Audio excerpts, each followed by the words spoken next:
ایک اور دعا جس کے لیے میں نے وعدہ کیا تھا آپ سے، وہ دعا جناب حسن بصری رحمۃ اللہ علیہ صاحب کی بتائی ہوئی ہے۔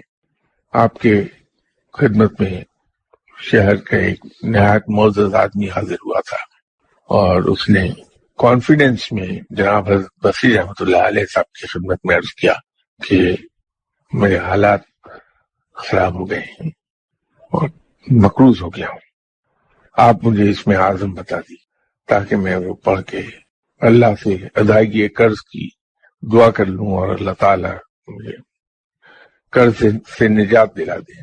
جناب حسن بصری صاحب، آپ کی کنیت ابو سعید تھی، آپ نے اسے کہا کہ یہ دعا پڑھ لو اور انشاءاللہ تعالی اس کے صدقے قرض دور ہو جائے گا۔ تو در حقیقت اس میں اعظم چھپا ہے۔ اس آدمی نے جب وہ دعا پڑھی تو اسے مسجد میں اشرفیاں پڑی ہوئی ملی، کیونکہ تھیلی پر ایک تحریر تھی کہ تم نے بہت بہت کم مانگا، اگر تم نے مجھ سے جنت مانگی ہوتی تو میں تمہیں جنت عطا کر دیتا۔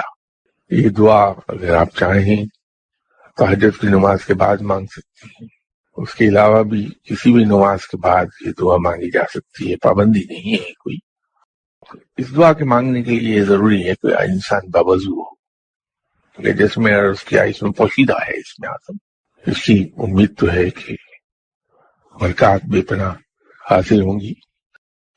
وہ دعا اس طرح سے ہے کہ اللہم صلی علی سیدنا و مولانا محمد وعلی آل سیدنا و مولانا محمد وبارک وسلم۔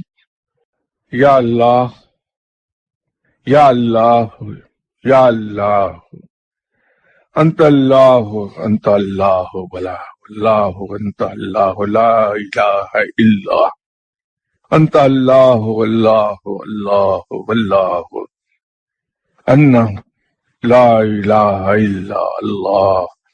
اقضو ان الدین ارزقنی بعد الدین، صلی اللہ تعالی علی خیر خلقہ محمد وآلہ وصحبہ اجمعین۔